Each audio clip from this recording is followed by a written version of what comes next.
my album's coming out, so I know, which I'm excited. Yeah. Okay, so let's get into it real quick. So, hi everyone, what's up? This is Nairobi from Power to the Flower podcast. We're here with Andre X, and I just want to, give a quick shout out to this man because he really was, unbeknownst to you, you were someone that I looked up to in our neighborhood. Oh, nice, man. I used to see you and your brother and everything, just running around doing your thing. My brother when he was fat or when he was skinny? I knew Jamel for a very long time. So when he was in his chubbier days. Oh, nice. So before his, his situation with his health, and he turned it around. He turned it around, man. Yeah. So but that's how people describe him. Like, when they live on the block, they're like, I knew Fat Jamel. I was like, oh, okay, so you know me for real. Now, listen, I love him so much immensely. So now that you're grown, you're a whole uncle, you're a whole dad. Mm-hmm. How do you feel like your childhood aspirations, like everything you wanted to be as a kid, like how did that manifest? Did it happen? As a kid, I didn't have it figured out. I didn't know what I wanted to do. I was looking for family. Just joined whatever team or things that my friends were doing because I needed people. Yeah. I always felt I'm half Dominican, half Puerto Rican, and so because I was the only one for a long time in my family, I was always being made fun of. Yeah. Like, oh, he's no, not the body. Like, I lived with my Puerto Rican side, so being Dominican was like I felt kind of like the outcast. And then my dad was the cop, so it's like all my cousins were like in the street, so like I still felt like the outcast, right? Yeah. So I was always looking. I was always searching for like acceptance. And so wherever that happened, whether it was basketball teams or, my rap group or whatever it was, I just gravitated towards it. I didn't know that this is what I wanted to do until like I knew it was possible, Yeah, like being a potter or being like an artist, because I feel like there's so an much artist. That Yeah, the potter is like, this is all new stuff. Podcasting is new. I just did that as a hobby, and now I'm like almost 100 episodes in, so it's like and they're bad funny, yo. Sometimes I'm just looking and I just start cracking up. I was telling you earlier, there was one clip that shit had me fucking rolling, but I was like, first off, he literally said my thoughts out loud, just and I'm like, this is sometimes where I feel like you have a collective consciousness with the people that you're around. So I was really grateful when we had this opportunity. We talked it over about me and you doing a little collab here, so this is dope, man. But back to your searching for community and everything and family. Do you feel like now you have found that somewhat in your bands and your music? I think I found that in many places. So much so that like I engulf myself in the community. I am I'm someone who like I need to be around tribes and villages. Oh, yeah. I need to be part of the growth of like what's happening in the future. So I chose to help kids since I was 19. I've been doing like whatever I can to work with kids, and because of that, I always feel like I'm always finding a new bunch. You know what I mean? Yeah. A new bunch of kids, a new bunch of a new family, a new inspiration, a new reason. Yeah, oh, that's so beautiful. On top of having your own family and your own kids. Yeah. I have one. Okay, just one. My bad. I thought it was more, yo. No, I only have one kid. I don't know why with men you just assume after a certain age it's like multiple. Nah, I got lucky with my child. She's 13. I used to say it was an accident because that's not what I was planning for. That's but what my parents said too. But no, I got really lucky with my daughter, and I changed so much because of my kid. I mean, I was already on. I don't know. I guess my kid changed me in a different way. I tend to like treat women a whole different way now that I have a daughter. Like the perspective of like, this is what I want for my daughter changed to like, okay, I think women deserve more than just like some of my attention. Oh, that's so beautiful. Yeah. That's the girl dad shit that they talk about. Yeah. You know, that's beautiful. Every daughter needs their dad. Mm-hmm. So it's good that you're there. Mm-hmm. So you said there were things that you've done in the community. I know that I seen you doing Brother in Arms. Right? Yeah, I was doing that for a while, facilitating for men. Yep. And then did you do Movement City too back in the day? I wasn't part of like being a member. I've been employed there for the last 10 years. I'm still there. Oh shoot! Yeah, I'm the program coordinator now, but I stared as the music production instructor, and through that, very fitting. Yeah. Through that, I've had kids like Isha from 978. Oh my God, amazing! Leary, who's in Glass House, the band. Yeah. Francis, who goes by Paris. He's really good as well. Yeah. And then we have Big Man, Lil D's coming from there. Lil Yo, D I love Lil 978. D. So those are all kids coming from Movement City, and Yeah. but those all the kids I named, like they it's their choice to go to Movement City. No one's making them go there. Yeah. And then like we hardly even make like those kind of kids pay because the parents aren't super involved, but they want their kids to go somewhere. You know what I mean? Like they won't show up to the shows or nothing, but like some parents are like, you know what, this is just a good place for my kid to be in a safe space because like they can be themselves there, you know? And they're creative. Yeah, and they're super creative. All the kids there are super creative. I always wanted to go to Movement City when I was younger, but instead I was doing other stuff. Yeah. Like leadership development programs. Like I went to HLD. Okay. And so that's what me and Jamal went to HLD. Yeah, I was in the older crowd, so like so you didn't we didn't have Movement City or like Hope Street was happening, but it wasn't. I was already past the Hope Street era because I'm like on the edge of like right when it opened. Yeah. You know, and I didn't see any value in going to a place like that when I already established my studio with like Wiz Dakota and everybody. Yeah. Yo, and, shout out to Wiz. Yeah, and we all used to just walk up to Methuen and just go to his studio. So we weren't lacking that part, you know. We guided each other and we helped each other. And look at Wiz where he is now. You know what I mean? Look where I'm going. Look where everyone else has been. Like Christian Cartier, who used to be Garcia Vega. Like a lot of people came from that. Yeah. Not for nothing. I mean, we talked about 978 very briefly, but we didn't even just mention the fact that like Lawrence really has. This is where we're from, right? Like so much talent. We mentioned that, but there's just like there's something special. There was one time. I know that somebody in the papers was like, this is the city of the damned. And so a lot of us had to deal with that rep for all of our lives, being compared to our neighboring towns, our neighboring cities, just people always trying to like highlight the criminalization that happened in the city in every newspaper article, whether it was like Monday through the Sunday special at the Eagle Tribune, you know? So I feel like a lot of the people here had to fight against that. And so many of us created a different type of talent, whether it was through music, whatever, you know, because there's so many different ways to be creative. But it's wonderful to see. Is there a 978 musical influence that maybe took you to a different avenue in your music? I credit a lot of like my inspiration of like it's possible to like people like Terminology, Rex, Easy Money, you know, those have been my boys for a very long time. And like my boys, like I can call them, you know what I mean? And, Rex took me on my first ever like overseas tour. Wow. And he's from 978. Yeah. You know what I mean? So like it was, I just told the story yesterday, but we were in Amsterdam. I was on a boat. We were all on a boat smoking, just chilling.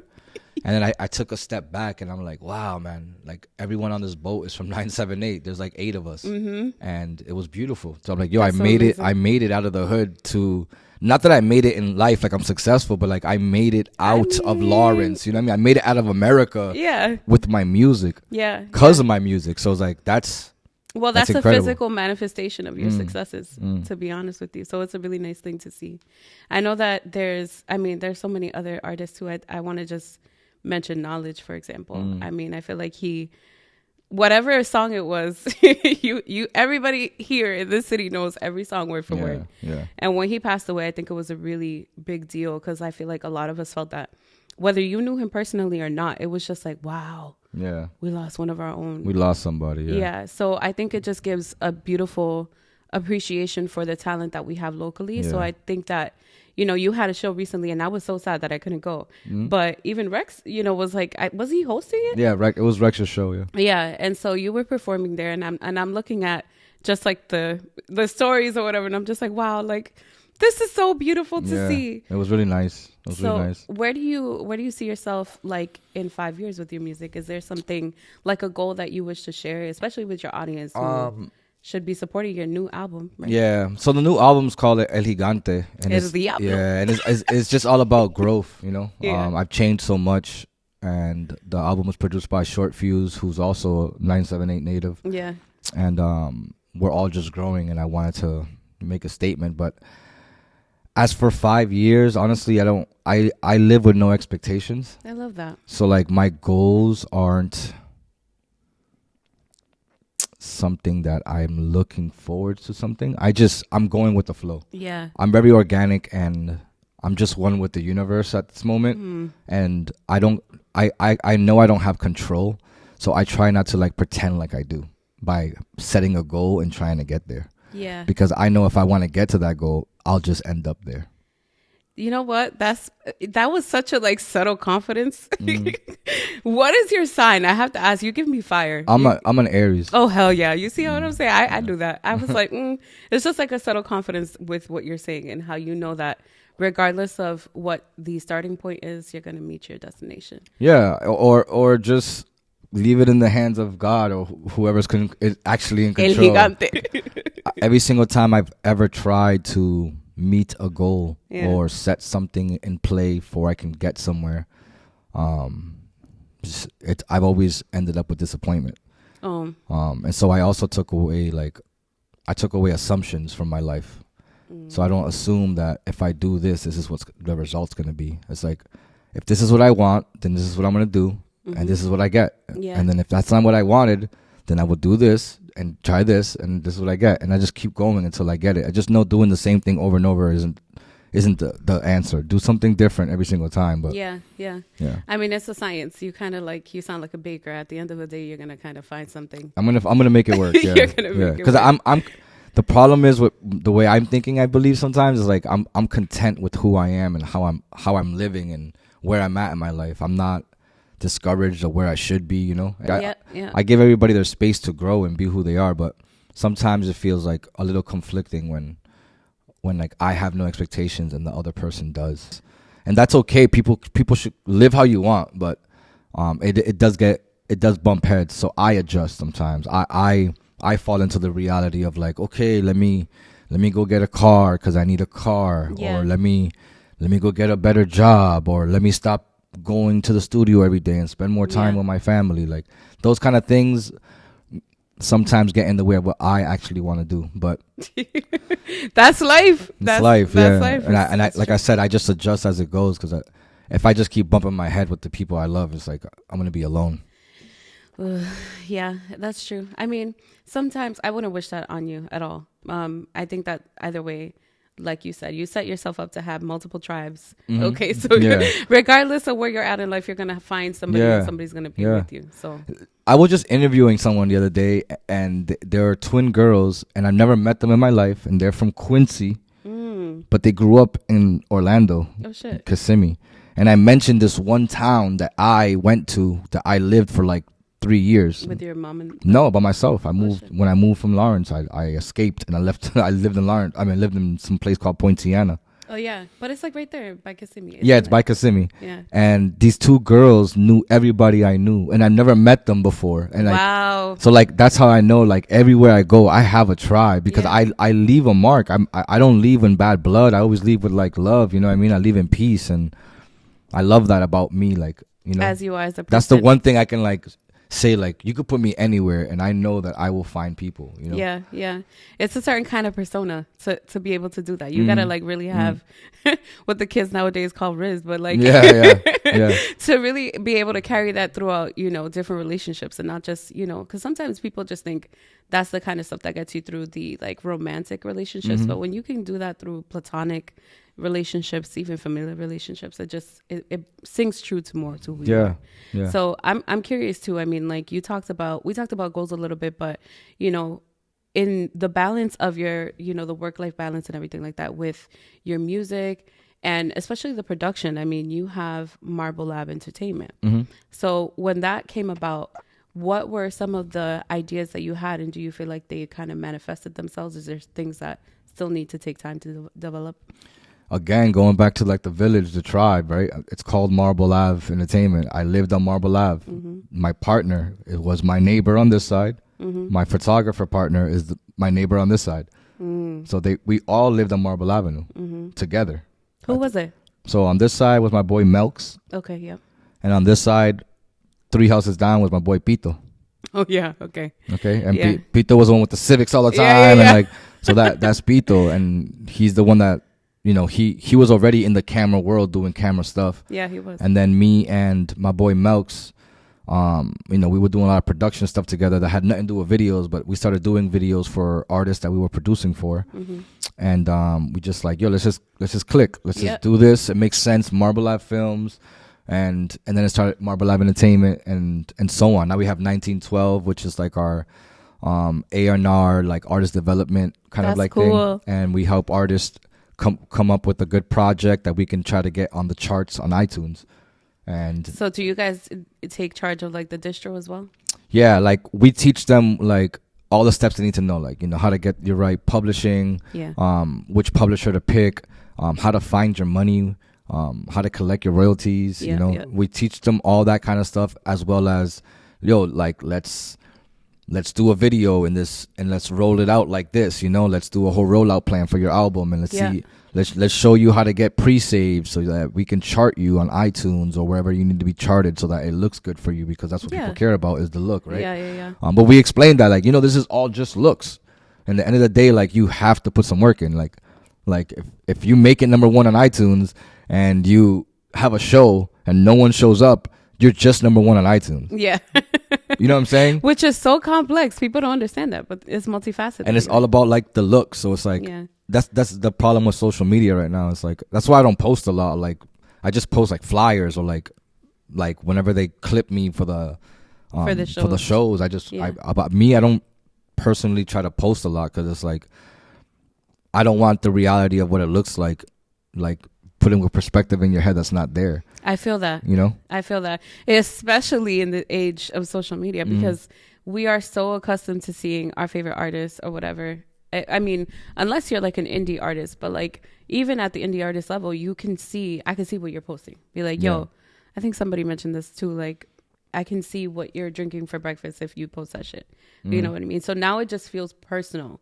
Like, my relationship with you then feels too up close. You know what I mean? Yeah. So for there's no mystery anymore. No, there's no mystery. Yeah. So for other celebrities that are musicians as well, like, especially when they're on the rise, you start seeing them post up on like the Shade Room and shit, like the Neighborhood Talk, like the Jasmine brand, like all these blogs will pick up, because they have to maintain a certain persona online in order to get you, the fan, to engage with them. Yeah, and that's all part of the plan. Yeah, that's all part of their plan. Like, hey, let's talk to these other outlets and let them know, like, hey, I'm going to be in this restaurant. Show up. It's like they plan their little outs so that they can still be in the public eye.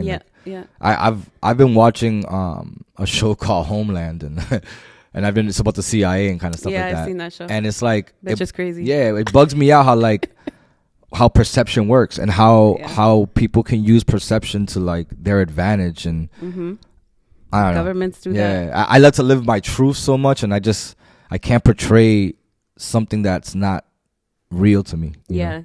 What's fake, because you're such an authentic person. I try to be, yes. Yeah. I mean, but either way, you have those, it sounds like you have those means of accountability. You have a lot of people around you that are your day ones. Some people who like have developed and grown with you, but still know and understand that there's a certain authenticness to you. So especially when you're around people that you don't feel like you have to have a mask up for, like, you will be your most authentic self, 1,000%. Yeah. So I feel you. But you know what's funny? When we were talking about rollouts, I thought about like a recent rollout that I really enjoyed. And it was the Clips rollout. Like, when they came out with this new album, I was like, my gosh. Yeah. Like, I saw them live when they came. Me too. Yeah. I was at the, I think it was like the first show. I was at Roadrunner, Yeah. But I think they had two shows. They had two shows. Yeah. And I was at the first one too. And I was like, oh my gosh, this is a historical moment for hip hop and rap right now. But to see them, these brothers back together, the ways in which they rolled out this project made me think of, okay, you have to really have a team behind your strategy of how your vision is going to look like. And then for every weekend in particular, you have to have something ready to drop. And during the weeks, it's like conversation. So like being involved with media and things like that. So with your album rollout, is media a part of like the rollout as well? Or do you have any little tidbits you want to drop for? Yeah. So I will be doing like a couple of more pods. Yeah. I'm trying to get on a couple like syndicated radio shows. Oh, yep.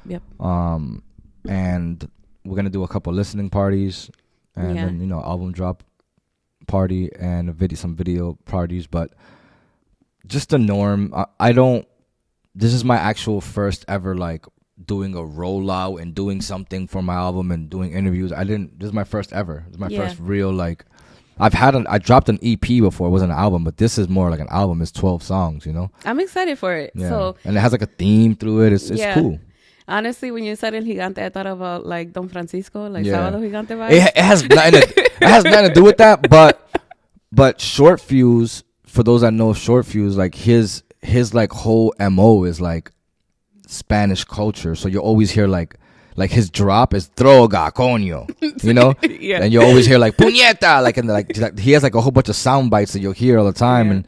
And there's some songs where like you feel like, you know, there's that energy there. Like I have a song with Knowledge. One of his last songs recorded was was with me too. And that's I have that that song, and that's gonna be on the album too. So like I'm trying to figure out how to do something big for that, because I want to like I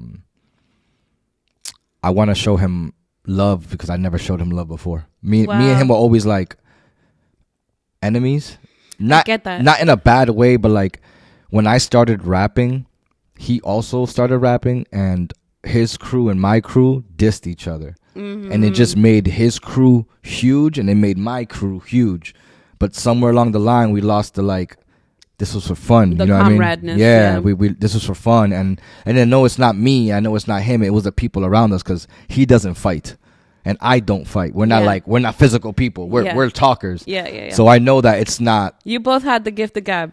You know? Yeah, and I know it's not me and him. It was people around us, and it played out that way. People around us were the ones fighting. Me and him never physically fought. So, but it took years for us to like fix that, and I was in Florida one time when I was living there, and I went to go visit him, and he gave me an opportunity to go rap in the studio, but I still had that like, I don't like you, you know? and he can tell, and he had told me like, yo, fucking relax, like we're in Florida, dog. This isn't Lars, you know, like that shit's old, like, and I had to let it go, and it let me get vulnerable on the track that I was doing, but it sparked back like the, oh shit, I still got it, you know, because I had quit music. I had left Lawrence, running away from all the bullshit that was here, and just in my head was like, I need to leave to grow, and I did. I left, I grew, and I'm back to like bring lights, you know. Yeah. Well, I hope you do really do something special for that. I know you will. I will. I was thinking like, what I'm thinking is gonna be like a little short like film, you know, like a little mini. I want to do like a little mini doc, but the song isn't. It's about a girl. It's about like her tasting sweet. You know, it still has potential for us to do something. So I'm gonna figure it out. Yeah, but I definitely want to do something for him specifically, because I didn't get to. I gave him his flowers when he was here. I interviewed him, and I apologized. I was even on shrooms the day that I interviewed him. I love shrooms. So that I can, because I wanted to be truthful with him. I didn't want to hold anything back. So I took some shrooms before he got there. And I was very vulnerable with him, and I loved him for it. That's so beautiful. I love that he let me do that. Yeah, that's so beautiful. I mean, honestly, shrooms are one of those things that opens up your heart chakra for sure. So, I mean, well, honestly, I feel like more artists. I love that you mentioned that there was beef and that you cleared it up before. He passed. It was a long. We cleared it up a long time ago. I just haven't connected with him because he was famous, you know. Then I haven't seen him after that, and then I don't know, I haven't seen him again. Yeah, I mean, imagínate, that's kind of how life is. So it's beautiful that you mentioned that, because I do believe, you know, we ought to give flowers to our people while they're still here. Yeah, and I know you believe that. It's just that we never know when you're gonna go. Never know. You never know what day it will be. So it's like while you have the moment, the last words, you know, let it be something of love. And I'm glad that you had that. Like God is good. Yeah. Okay. And I'm kind of curious too, especially with like this album drop, like, is there like something that you are looking forward to like bringing as like this is my reintroduction, or is it just the whole project itself? For me, it's me and Short Fuse have been working together for so long. Like, he's one of the people that went to Europe with me too. Like, it was because of him. Like, his album was dropping with Rex, and that's why we went to go tour that album. And so he's a big part of like my successes with music, and my influence, and how I even like, I didn't rap like I used to rap, but now like with him, he taught me how to like just let it go, let it flow, and just don't think too hard, you know? Yeah. And so he's not 100% like gonna be part of this rollout or anything, but his influence will be felt. His influence will be felt, sure. And that's what I want to do with this album. Is like I want to show him, what that 10-year span of me and him doing all this music kind of stuff like led to this one album. I want to show him how far I'm gonna take it in a way where it's like, damn, I want to stop doing whatever I'm doing and now go talk to Andre so we can go back on to make another one. Yeah, because like that's what I want to prove to people. Like it's like, yo, I put some hard work in and I put some vulnerability in this album and I put some time into it and some thought, and I want people to enjoy it. It's not something that like I want people to be like, it's a classic, but I just want them to know like, yo, I've been working. You know what I mean? Yeah, like to hear the work and be like, wow. Yeah, he's been doing something, you know? Yeah. That's the only bad part about dropping albums sometimes is like, I'm so past this album. I've done so much more music, and like playing with the band, we're only playing 2 songs from this album. Yeah. We're not even playing the whole album. We're only playing 2 songs, and I have like a 9-song set. So all these other songs that people are hearing, they can't find it anywhere. They have to come hear me live, or they can't hear it. I'm not even like rapping that much anymore. I'm into singing. And, You're like, singing. I saw that last one. Singing. That last set you were out. Like I felt it in your spirit. Yeah. I was like, oh shit. So I mean, I like that too, because when I was listening to your newer music, to me it just sounds really like alternative. Mm-hmm. Like, you know, our boy Isaac, he has that sort of kind of like same style too. So like I find that I like that, because to me it sounds like rage music in a really nicely channeled way. So like when there's drums, when there's like, you know, hi-hat, whatever, like I'm hearing, I'm like, ooh, okay.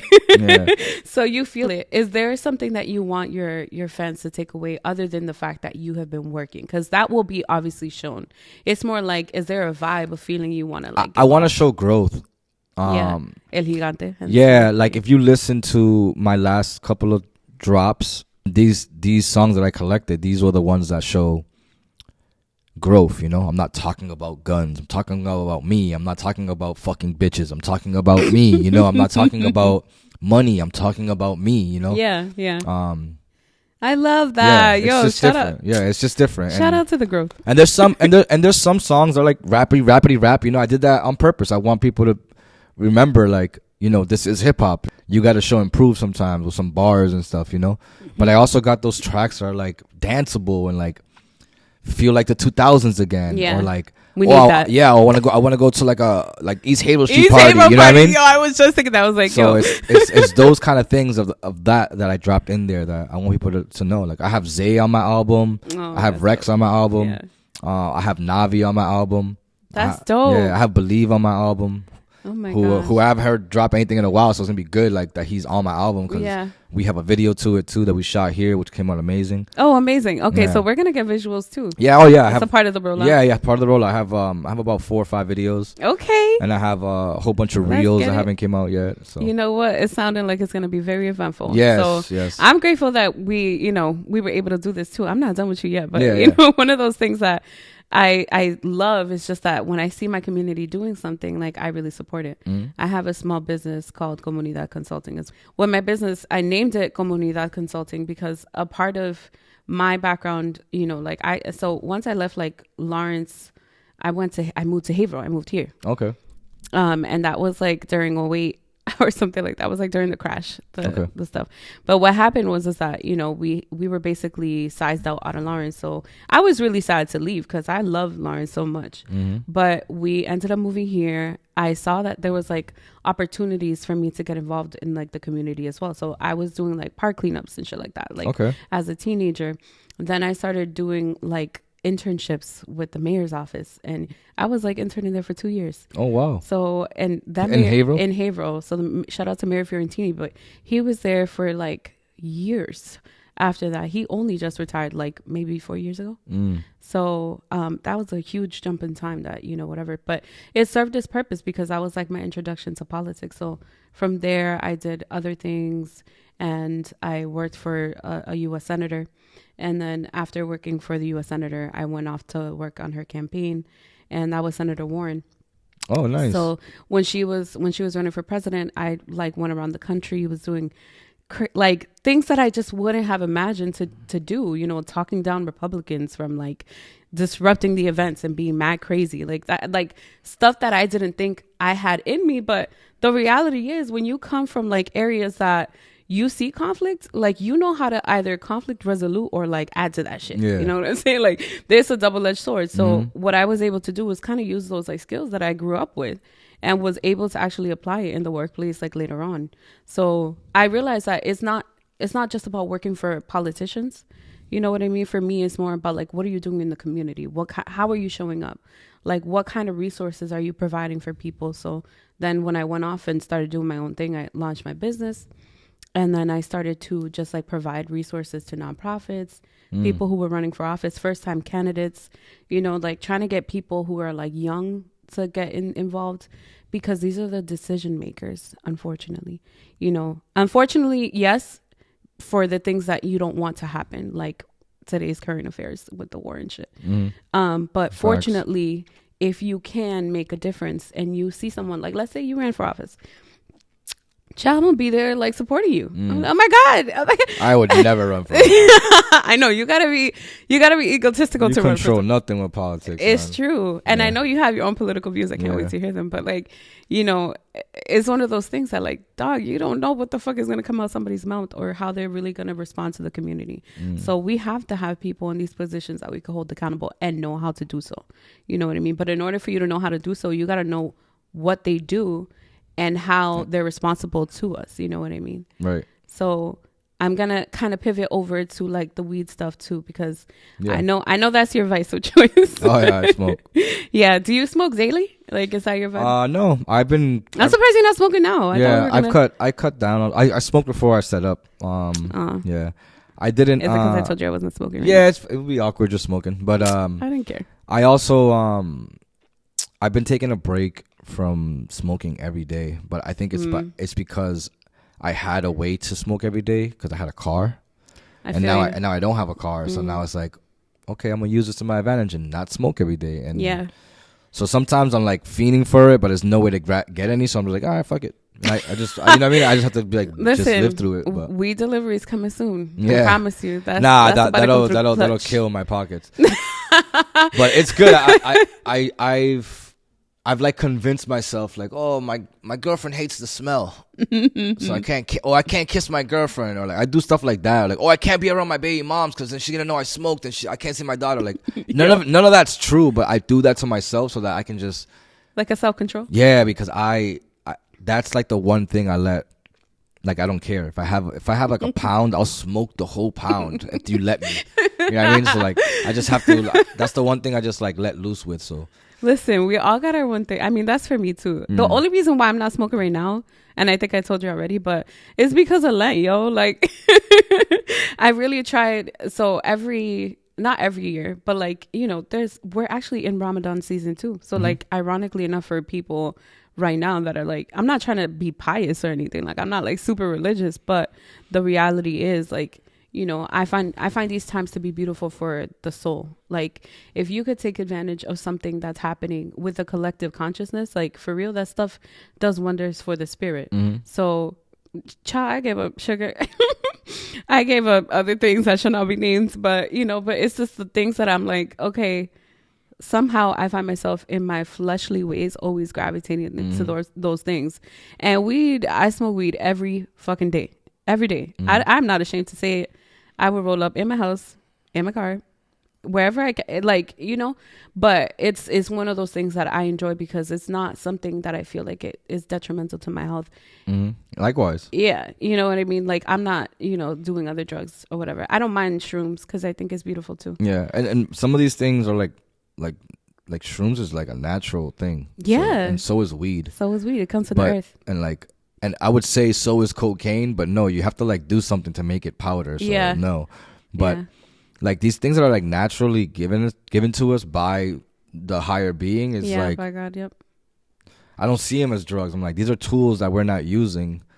You know, like you guys are taking pills for anxiety, or I'll smoke for anxiety. You know what I mean? Or like, you guys, not you guys, but when I say you guys, like people that aren't using this stuff, it's like you'd rather tell a lie than living your truths. But that's true. I'll take a shroom and tell you all the truths, and then come out of the shrooms and know that I said it and still be okay with it. And still be good, yeah. So like that's what I'm saying. There's tools to like help you get to places that you're supposed to probably be, you know? Yeah. I don't know. Do you feel like, do you drink at all?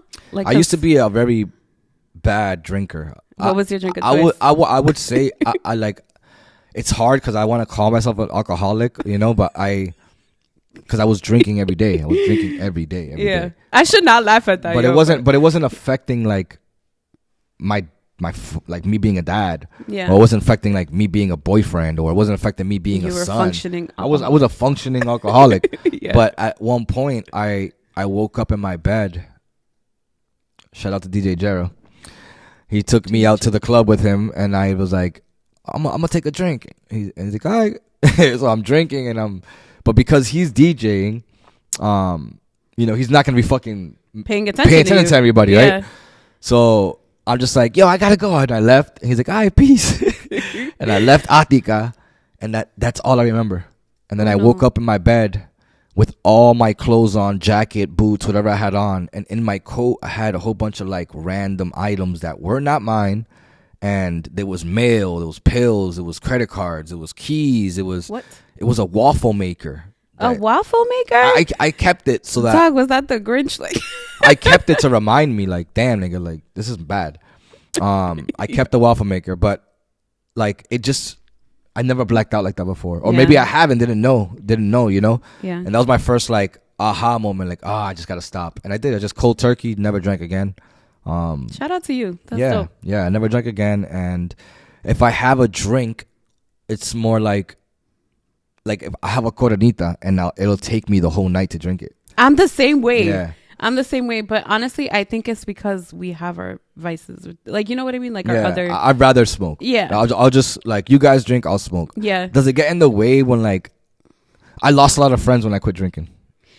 That's true. People don't talk about that. Yeah. Social drinking. Yeah, maybe not lost a lot of friends. Maybe I just stopped talking to a lot of people that only spoke to me when we were about to drink. You know, like, oh, let's go to the club, or what are you doing this weekend? I got a bottle. Like, and I was like, nah, not this time, you know? Yeah. But that was a big reality to like hit me to understand, like, you need to stop drinking. And as soon as I did, this big freedom of like who I can be now. Yeah. You know, I felt a weight on me with that liquor, and I didn't understand why I was drinking. I think I was coping, but I didn't know what I was coping for. I was lost in the coping, you know? I didn't know. But as soon as I stopped drinking, like, the opportunity started opening up for me. Like, I went on tour. I wasn't afraid to ask to go on tour, you know? That's beautiful. A whole bunch of shit just started happening for me, and I'm grateful. I'm telling you, it's a beautiful thing. Yeah. That's what I was saying. It's like there's an inner transformation, something that comes about from when you choose certain things that are for your highest good. Yeah, especially when you're not feeding like you said, like, feed the flesh what it's always desiring. Like, yeah, I'm trying. That's my biggest thing is I'm vegan, and so I was vegan for 6 years too. Yeah, I'm vegan, and so I'm like, I use that as like my going against my flesh, because I know I want bacon, I know I want beni, I know I want salami, right? But I won't touch it. And then if I ever do, I can feel the, like, the guilty pleasure. Yes, I can feel it. And so, like, I was so pissed.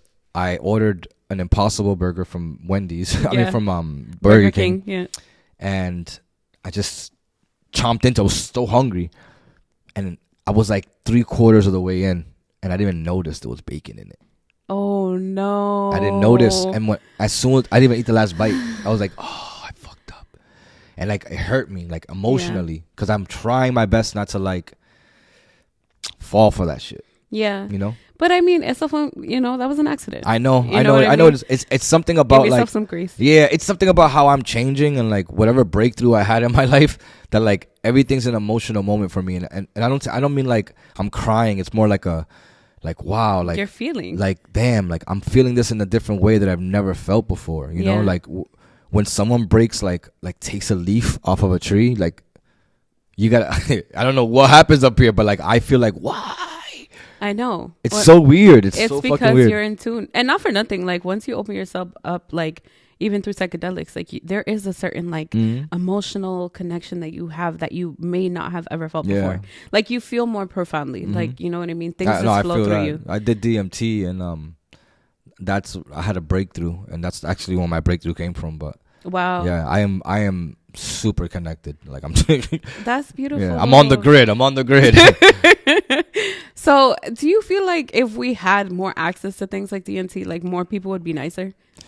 Yeah, I think like if we could buy that shit at the pharmacy, like you could go get weed at the dispensary. I think people don't need these things. I think they're options, because they're like cutting corners. Okay, I'm stressed, so I smoke. I feel you.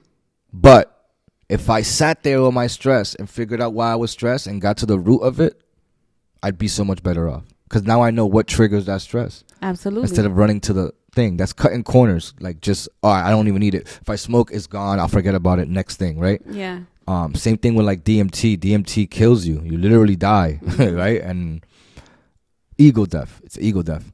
And coming back from that, like, you have to adjust your whole life to this new you that you did not expect was coming out of doing the DMT. Yeah. And now you have to not just adjust your life, everyone around you that didn't know you were doing that, now you're this new person that they have to adjust to too. Yeah. And it's very lonely, lonely. Yeah. If you don't know how to navigate it. I didn't know how to navigate it. I've never done it before. It was my first time. And but the beauty that came out of it is I learned to listen with a different ear. And I learned to see with a different eye. That's tea. And I got to speak with a different voice. And it's been a couple years, because it starts like wearing off. But sometimes, like right now, I fall in a pocket of like guru-ness. You know, I mean, it's giving that. Right. And like I don't know where it comes from, but times it happens sometimes, and I just fall into it, and I'm stuck there for like an hour or two. It's scary. I mean, I like it, but when you're around people who can like understand that, yeah, like it flows more easily. But I sound crazy to people that don't, you know what I mean? To me, honestly, because even I pick up on things. I don't know if it's because I'm also like an artist, but like I paint, so you know, the fact that you're like wearing two colors on the opposite of the, you know, color wheel, I'm picking up on that. Like you have your throat chakra with the blue, okay, the orange with the sacral, like you're creative, but you also speak with creativity. Like what you just said now sounded like poetry to me. Yeah, thank you. You know what I mean? But that's just, it flows off the tongue, I think, especially if you're somebody that's so inclined to be poetic or whatever, such as yourself. But then when you have this deeper rooted sense of you, when you know who you are, when you know where it's coming from, it just flows naturally. So you are going to be a guru. I hope so. That'd be dope. So, okay. And I want to kind of cap the questions, and we could just flow it if you wanted to from here. But especially because this podcast, Power to the Flower podcast, we focus on cannabis policy and how it impacts people of color, particularly Black and brown people. Particularly, I see a lot of Black and brown men going through the system. Like, you know, you mentioned that your father was a police officer. You saw your cousins and families, people who probably been impacted by weed policy. So is there something like that you would like to understand more, or maybe feel like you don't get why this is the case? For me, I'll give you an example.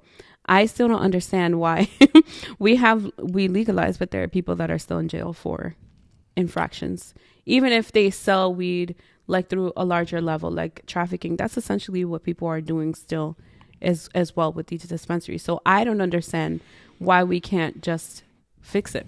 Yeah, I think it's hard, because what was the law then, right? And now it's just like, let's go back to slavery. Yeah. Okay. Being a slave master was normal to people, right? Yeah. And being slaves was normal to people that were normalized by it. Now, when that was done, did all those slave masters go to jail? No, but they should have. Exactly. And so I think that's where it's coming from. It's like, if we do that for this, then we need to go all the way back. Yeah. And we should hold everyone accountable for what they did back then, and try them and put them in jail, and we should do that. But all that time is gone. There's nothing we can do about that. Yeah. So now to release people that have cannabis on them or whatever, like for weed, I think there's a bigger there's a bigger picture that we're never going to understand Yeah. because it's not us running the country. Yeah. Right. And I think prisons themselves are a business. And I mean, if you for let everybody, fucking if you let sure. everybody out for even some states, you can't even have like the weed A joint. paper. Yeah. You know what I mean? And you'll go to jail. So like, let everybody out. That's a lot of people. That's a lot of money they Shit. losing. I They're letting people out. Yeah. Here, Yeah. there to shut some people up. But yeah. because what's next? When they like Portland just legalize a whole bunch, decriminalize a whole bunch of shit, right? Yeah, Like you could do a whole bunch of shit over there. Yeah. They're gonna let all the fucking meth heads out now. They're gonna let all the meth dealers out. I mean, shit, maybe. I believe in like a society that is free to do whatever the fuck it wants. Like I believe in that too. I But know we that don't there live has here. to But be- we don't live there. Right. We live in right. the perception of freedom.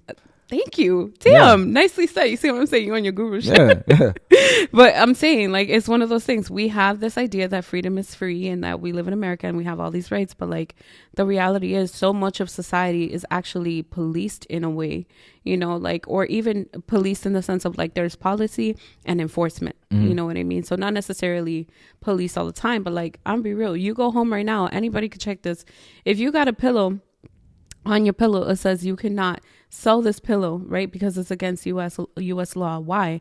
Because that's patented, right? So like everything, even from the things that you sleep on, have some sort of legislation towards it. So I think it's fucking stupid.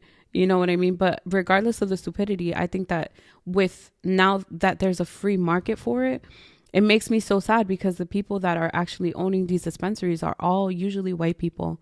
And the ones who are not, like there's a couple like in Boston, like, you know, some entrepreneurs who are black and it's beautiful to see, pero a la misma vez, you still don't see that in the numbers wise, like it's not equal. You'll probably have like a 50 to 5 per, like, you know, ratio of white to black people who It's own. never equal though. Exactly. Yeah. There's no real, the word equal isn't real.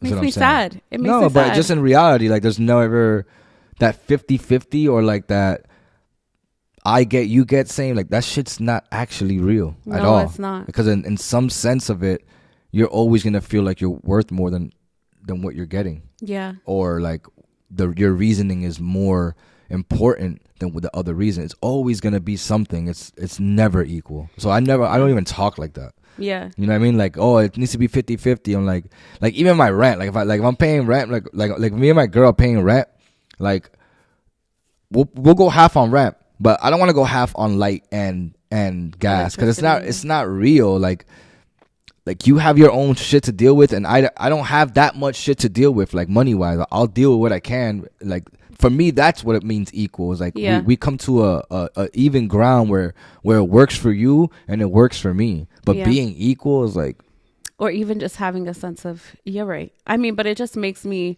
I think that in the context of like this policy shit with the drug policy, what frustrates me to no end is because, okay, fine, it doesn't have to be equal, but at the same time, look at who's mostly criminalized. It's not white people. You know what I mean? So it is what it is. But on the like local level, I would love to see a place like Lawrence, like, you know, because I don't know, would you be interested in having like a weed business if you could? yeah, And set up shop in Lawrence? yeah, I would. Right? Like that's what I'm saying. And the city, like they can tax up to 3%. So that 3% charge would basically bring more revenue to the city. But no, they'd rather have a methadone clinic. Correct? It's still there. yeah, it is still there. They'd rather have a methadone clinic and Yeah. keep those people under their thumb than having weed come to our city and helping us with the revenue. Because that's not, it's going to help us with revenue, but it might shy away all the new buyers that are buying the homes and all those new lofts that they keep building. Damn. So when weed shows up, you know what I mean? It's like, you know what kind of people are going to be around there. Yeah. But it's not like that in Boston. No. There's weed shops everywhere. It's right here in Haverhill too. It's the same shit. There's at least 4. I don't know what they're doing. You see what I'm saying? It is interesting that you said that too, because like we talked about the perception of Lawrence from our neighbors, Mm-hmm. but you know, some of our neighboring towns, mostly all of them, like Methuen, Andover, you know, like they don't have weed in their towns either. But if they wanted to make additional revenue, they could, because some of those people, you know, instead of having like fucking 5 dispensaries in Haverhill, you could have 2 out in Lawrence or like whatever. And there's opportunities that could be met. Like if you wanted to right now, there is a social equity program because you're from Lawrence, you could qualify for. And that social equity program would allow for you to open up shop. Let's say if you wanted to do that in Lowell or some shit, you know what I mean?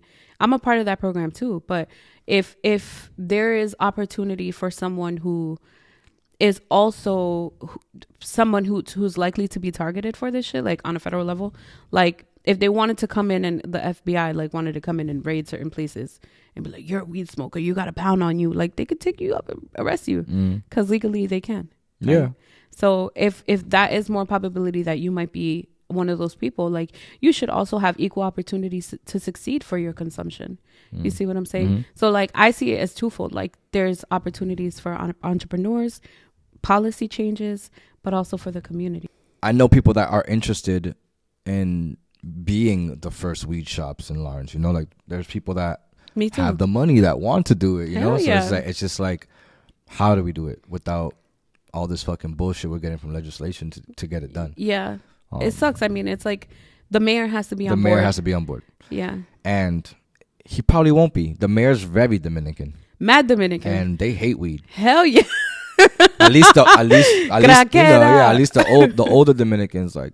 No, it's true. Yeah. I tried. I mean, there was a couple instances. Like I had like you know, Bruno, shout out to Bruno, but yeah, shout out Bruno, man. Yeah. Stash Box. Yeah, the Stash Box Essentials. I mean, him and his queen. I love her too. You know what I mean? But we went to, you know, the city council, try to get them to put this on the docket. They did. They talked about it. And they were like, okay, we'll push it out for another day. But why do they keep pushing and delaying? Main reason is because they need to make sure that they have all the types of political buy-in to pass it. And in order to have the political buy-in, they have to understand what they're getting as a gain. But in order to get that, they have to also bypass their stigma on weed. And if you're not willing to go through that part, then you ain't going to get the benefits in the end. You feel me? So cities like Haverhill can have a surplus in their budget. Meanwhile, we're over here looking at where the gaps and holes are when we could really be funding other types of programs throughout the city just with this additional revenue. So I'm like, yo, we really got to rally the troops and say some shit. And niggas are smoking. Like we smoke outside all day. Like all the time. So it's like, what's the problem? All the time, baby. I smoked walking and cops driving by, they don't care. And they don't give a fuck. No one cares about the weed. No, they don't. Not anymore. So it's just those people in power. Yeah. Well, one last thing. Do you have anything that you want to say to anyone, especially like any plugs, any last minute things you want to mention? El Gigante coming out, God willing, in April. Amen. We're gonna pray for that. And you know, I want to shout out everyone that helped me get the album created. Short Fuse, Melks, Rex, Navi, Believe, Zay, John Glass for studio space all the time, SK for some support that he gives all the time, Harvey, Pito, everyone that helped me get the album done. And thank you all the ones that support me outside the album. You know, my girl, my daughter, my family. Yeah, shout out them. They're the backbone. So I have to come home to somebody, you know, and I love coming home to these people. So and someone grateful. To reflect for your music on, you know. Very grateful. Yeah, my girl listens to my music too. Like I have like 1 monthly listener on Spotify, and I know it's my girl. Yo, you see, that's what I'm saying. Partners can either make or break you. That's some fucking real support, so some love. Cool. Yeah. You know, that's beautiful. Shout out to her. Yeah. So, and then, you know, one of the things I wanted to just say to, again, we grew up on the same block. Like I was on Ohio, you were on Marble. And I remember when I first moved to Lawrence, because I came when I was like maybe 3. I was like 3. And I would look around like, oh my gosh, like my neighbors were Maria Nanita, you know, and like Hanse. And then like a couple doors down, you know, we had KB Sono, we had Brian, Vanessa, them. And then like Brian, wow. Yeah, shout out to Brian, right? Because he was like more your age. Yeah, he was older. Yeah, he was older. And then we had everybody on your side. And it's so beautiful to see our community doing well. Yeah. And I can't wait to see where you go with this. Yeah, thank you. What's it going to be like? Likewise, you're doing things too. Thank you. Yeah. But what's it going to be like for you moving forward? But most importantly, while you're still here in the moment, I'm just gonna give you your flowers, my brother. Thank you, man. Appreciate Young you. king, you know, God Thank bless you, you. And we'll see you at the next Where Are We Pod? Yes. Where Are We Podcast? We come out every 2 weeks. Check us out on YouTube, Spotify, everywhere. Thank you. Yeah. All right. Thank you, guys. Peace. Bye.